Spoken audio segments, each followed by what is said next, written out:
یا ایہا الذین آمنوا صلوا علیہ وسلموا تسلیما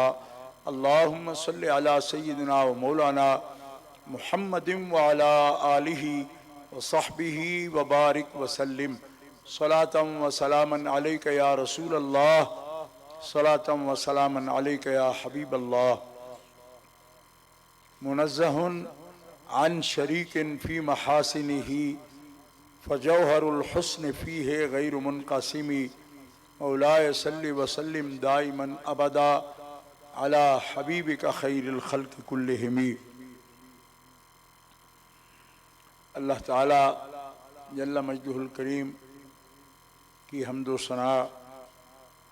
حضور قائد المرسلین امام الاولین والآخرین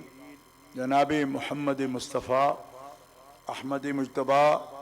صلی اللہ علیہ وآلہ واصحابہ وبارک وسلم کی بارگاہ اقدس میں درود و سلام ہدیہ کرنے کے بعد، معزز سامعین، اہل اسلام، اہل سنت و جماعت، عاشقان مصطفیٰ، آج کی یہ عظیم الشان تقریب سیدہ کائنات سلام اللہ علی ابیہا و علیہا آپ کے ذکر پاک اور ربیع النور شریف کی نسبت سے میلاد پاک کے مقدس عنوان سے معنون ہے۔ آج یہاں پوری دنیا سے، امریکہ سے، عالم عرب سے علماء کرام محققین نے خطابات کیے، اور ابھی بہت سے اصحاب علم آپ کے سامنے گفتگو فرما رہے تھے۔ آخر اپنے سرپرست اعلیٰ جانشین امیر ملت شیخ طریقت حضرت قبلہ الحاج الحافظ القاری پیر سید منور حسین شاہ صاحب جماعتی مدظلہ رات لاہور میں کانا میں کانفرنس میں وہ بھی موجود تھے، آ کر بھی حاضر تھا۔ طویل سفر کر کے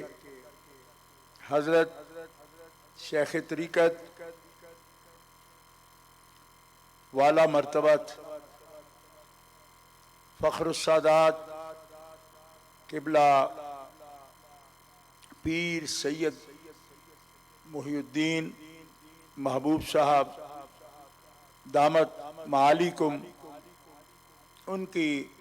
دعوت اور ارشاد پر حاضری کا شرف حاصل کر رہا ہوں۔ حضرت اور ان کے تمام مریدین سے ہدیہ تبریک تسلیم کے ساتھ دعا ہے اللہ تعالیٰ اس سلسلہ فیض کو تا قیام قیامت اور بعد قیامت بھی جاری و ساری رکھے۔ تمام مشائخ اعظام علماء کرام جو تشریف فرما ہیں ان کی خدمت میں بھی ہدیہ تبریک و تسلیم عرض ہے۔ محترم حضرات، حضرت شاہ صاحب اس درگاہ عالیہ کے سجادہ نشین ایک ممتاز علمی شخصیت ہیں، روحانی شخصیت ہیں، اور ذاتی طور پر میں ان کی نسبی، طبی اور ان کی علمی اور روحانی وجاہت کا معترف ہوں،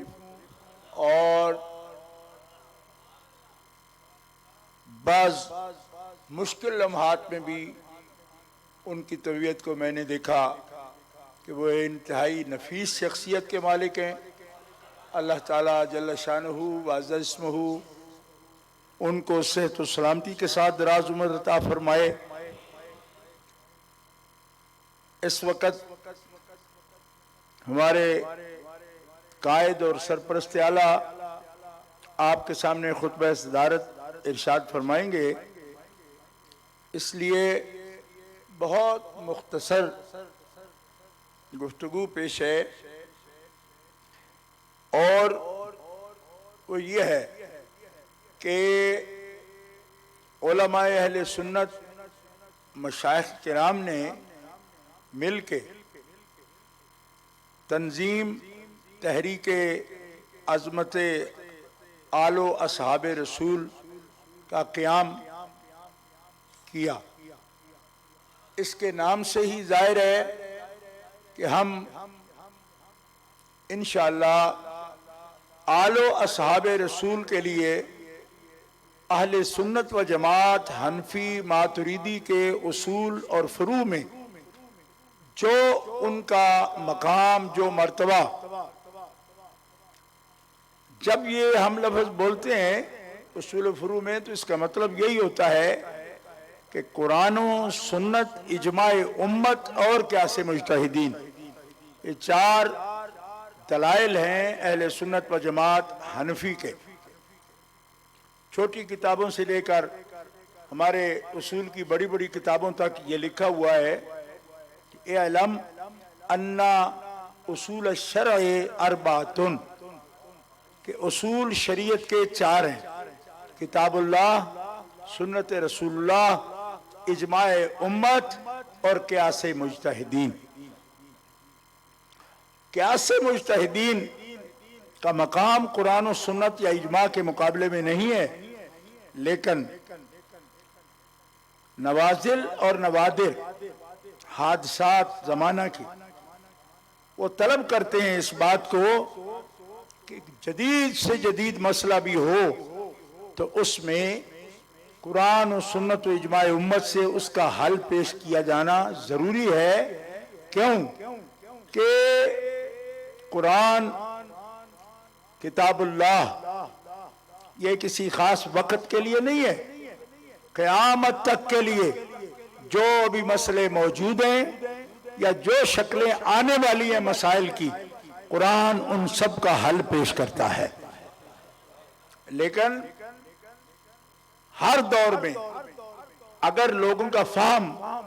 ان احکام تک پہنچنے سے قاصر ہو، جیسا کہ حضرت معاذ بن جبل رضی اللہ تعالی عنہ سے نبی علیہ السلام نے یہی فرمایا کہ اِلَّمْ تَجِدْ فِي کتاب اللہ اِلَّمْ تَجِدْ فِي السُّنَّہ، یہ نہیں فرمایا کہ قرآن میں اگر نہ ہو، یہ نہیں فرمایا، یہ فرمایا اِلَّمْ تَجِدْ، تمہیں نہ ملے۔ اس کا مطلب ہے کہ قرآن میں سب کچھ ہے لیکن فہم اس اصل تک پہنچنے سے قاصر ہو سکتی ہے۔ تو کیونکہ کتاب ایسی کتاب ہے کہ لا رطب ولا یابس الا فی کتاب مبین، کتاب پرانی نہیں ہوئی، مرور زمانہ کے ساتھ کائنات کے جتنے دساتیر ہیں، ادیان ہیں، ان کو زمانہ گزرنے سے فرق پڑتا ہے، لیکن کتاب اللہ وہ کتاب ہے جو ہر دن ہر لحظہ وہی تازگی رکھتی ہے جو تازگی کتاب حضور کے سینے پر اتری تو اسے حاصل تھی۔ لہذا مجتہدین کا قیاس وہ ضروری ہے ان حوادث کے لیے، جدید مسائل کے لیے۔ تو چار اصول ہیں ہمارے، ان کی روشنی میں ہم اصول و فروع کو اسی طرح حل کرتے ہیں، طے کرتے ہیں، اور اہل سنت و جماعت حنفی ماتریدی ان کا یہ امتیاز ہے کہ اللہ کے فضل و کرم سے کوئی منحرف، کوئی بدعت، کوئی باطل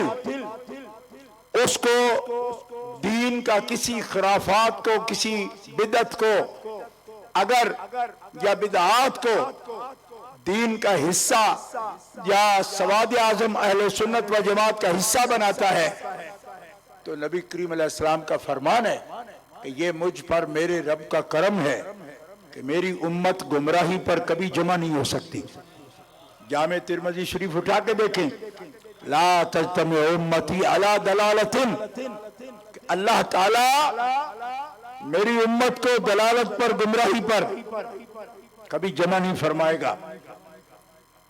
3 آدمی بھی بیٹھے ہوں، ان میں ایک غلطی کرے تو یہ امت محمدیہ کی پہچان ہے کہ دوسرا اس کو بتائے گا کہ تم غلطی پر جا رہے۔ پوری ملت ایک غلطی پر اکٹھی ہو جائے، فرمایا یہ ہو چکا پہلی امتوں میں، میری امت پر رب کا فضل ہے، بحیثیت مجموعی یہ امت عادل ہے۔ مشرک ہو جائے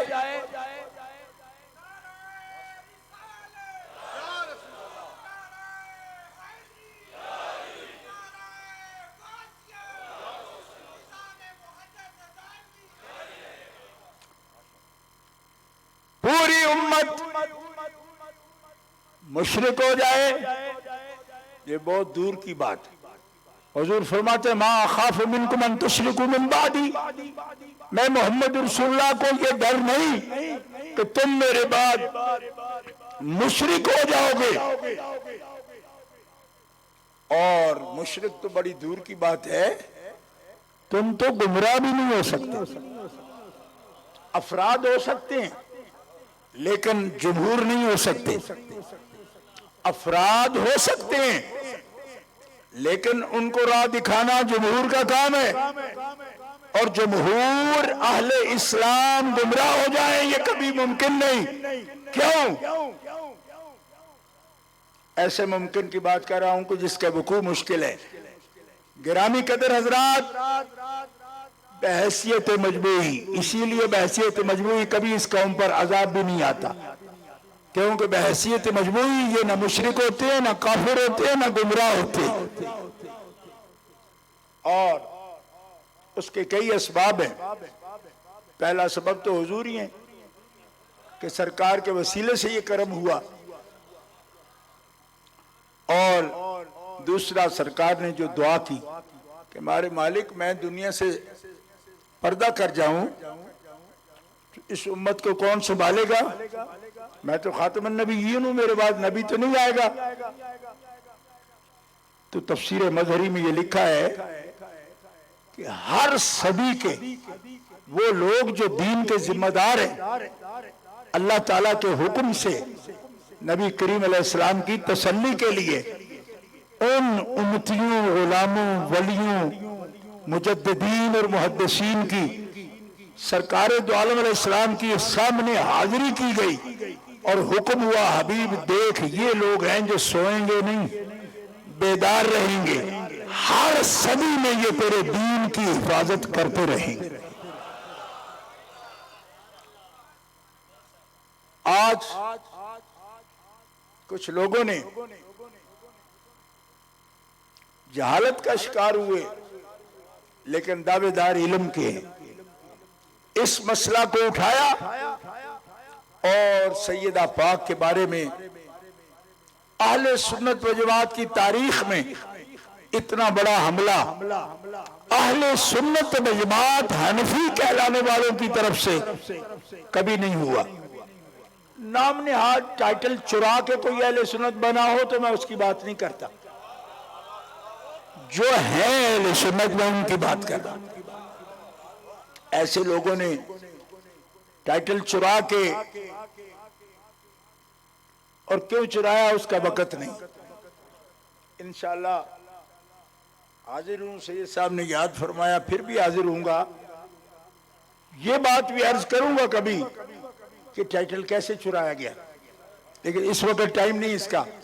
صرف اتنی بات کرتا ہوں، اہل سنت و جماعت کہلا کے کسی نے حملہ کیا ہو، اس عذر سے کیا ہو جو عذر اس شخص نے کیا کہ میں تو شیعہ کا جواب دے رہا تھا، تو میں نے کہا تم سے پہلے شیعہ نہیں تھے، ان کا جواب کسی نے نہیں دیا، ان کے جواب ہمارے اساتذہ نے نہیں دیا، شیخ المحدثین شاہ عبدالعزیز محدث دہلوی نے نہیں دیا، ان کے والد حکیم الامت شاہ ولی اللہ دہلوی نے نہیں دیے، ان سے بھی پہلے حضرت مجدد الفسانی شیخ احمد سرہندی رحمۃ اللہ علیہ نے نہیں دیے جواب۔ تم کس قسم کا جواب دینا چاہتے ہو؟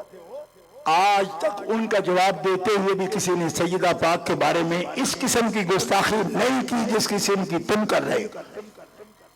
سیدہ پاک ہیں اور خطا سے بھی پاک ہیں، تم متعین کر کے ان کو کہہ رہے ہو جب مانگ رہی تھی تو خطا پر تھی، یہ ہذیان ہے۔ کبرت کلمۃ تخرج من افواہہم ان یقولون الا کذبا، کچھ حیثیت نہیں تمہارے اس قول کی۔ کہتے معصومہ نہ ہو تو امکان ہے، امکان ہو بھی تو بھی نہیں کہہ سکتے۔ تم کیا کہہ رہے ہو؟ کیوں؟ اس لیے نہیں کہہ سکتے کہ سیدہ پاک جگر پارا ہیں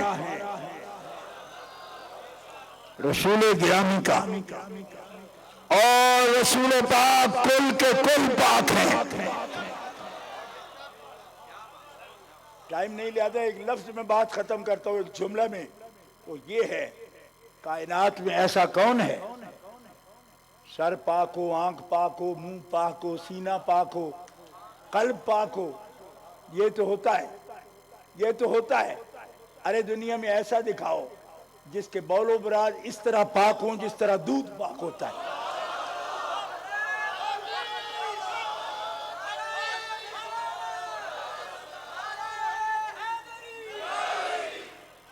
بات سمجھ آئی دوستو؟ یہ تو وہ ہے کہ جن کے بول و براز کے لیے الصفا بتعریف حقوق المصطفیٰ اٹھا کے دیکھو، مصطفیٰ علیہ السلام کے حملات مبارک اور بول و براز بھی اس طرح پاک ہے جس طرح دودھ پاک ہوتا ہے۔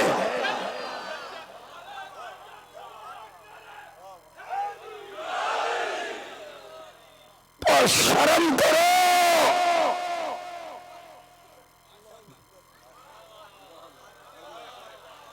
فضلات عالیہ کی بات نہیں کر رہا، وہ تو فضلات کہلاتے ہیں نا، لیکن میں تو اس عضو کی بات کر رہا ہوں جس پر مدار حیات ہے۔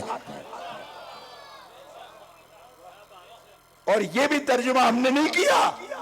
شیخ محقق اشیاءۃ اللمعات شرح مشکات میں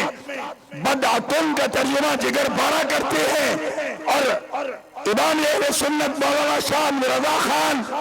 خطبات رضویہ میں اس کا ترجمہ کرتے ہیں، وَعَلَوْ فِلْزَةِ قَبْضِ خیر الانبیاء،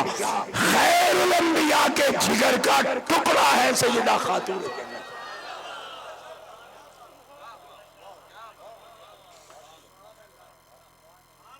تو جس ہستی مبارک کے قدم سے اگر نالین لگ جائے تو وہ سر عرش جاتی ہے۔ ارے جن کے بال مبارک صرف منسوب سند بھی کوئی نہیں،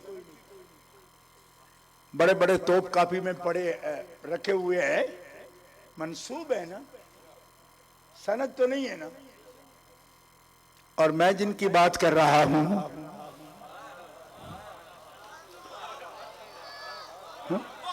جتنے اعزاز سے بال مبارک کی زیارت کراتے ہو، اس کا مطلب ہے کہ بال مبارک اگر محبت سے رکھے ہوئے ہیں اور زیارتیں کروا رہے ہو تو اس کا شجرہ بتا سکتے ہو، اور فاطمہ الزہرا کے شجرے میں شک کر سکتے ہو؟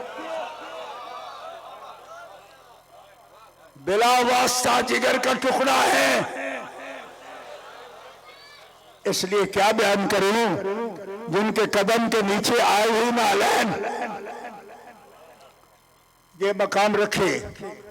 جن کے اترے ہوئے بال مبارک زلفوں کے ہوں یا داڑھی مبارک کے ہوں، ان کا اعزاز یہ ہے ان کا جگر مبارک بمنزل ذکر جن کو فرمایا بدأتم منی. محدثین فرماتے ہیں کہ حضور کی عزت ہے، حضرت خاتون جنت کی عزت حضور کی عزت ہے، اور جو ان کی اہانت کرے، خفیف بات کرے، گری ہوئی بات کرے، وہ توہین حضور کی کرتا ہے. اس واسطے حضرت مفتی چمن زمان صاحب نے اور مفتی جلیل احمد صاحب نے فتویٰ دیا، اہل سنت سے خارج کہا اس ایمان کو، مگر 4 اکابر کے اقوال اور اس سے بھی زیادہ مفتی چمن زمان صاحب نے لکھے، 224-25 صفحات کی کتاب ہے، جس میں انہوں نے کہا اشارتاً بھی سیدہ پاک کے لیے خفیف لفظ بولنا کفر ہے، اور کوئی اس پر ڈٹ جائے تو وہ کافر ہو جاتا ہے. اللہ تعالیٰ جل شانہ ہمیں اس فتنہ کے مقابلے کی توفیق عطا فرمائے، اور آل و اصحاب ہم اہل سنت و جماعت کے طریقے کے مطابق اس اسٹیج پر اہل سنت و جماعت سادات کرام متفق ہیں. اور میں گزارش کروں گا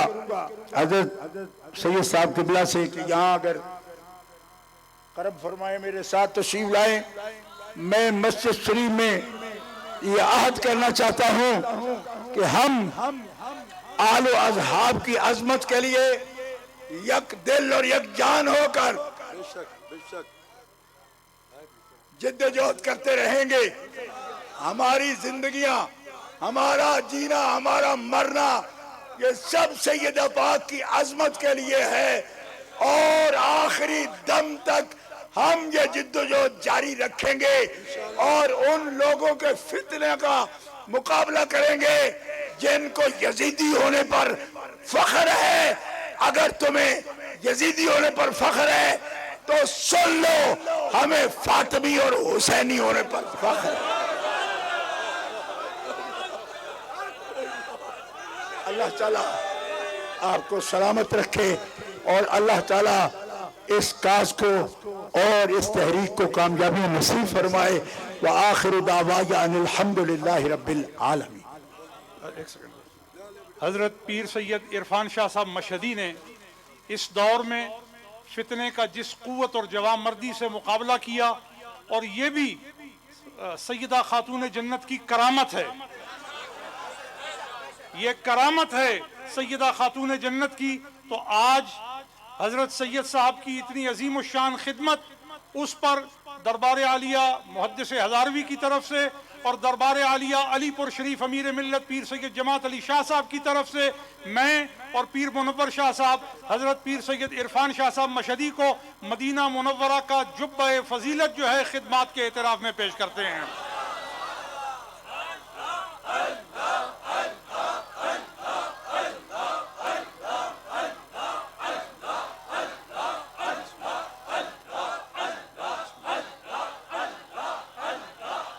مبروک مبروک. شکراً شکراً سید.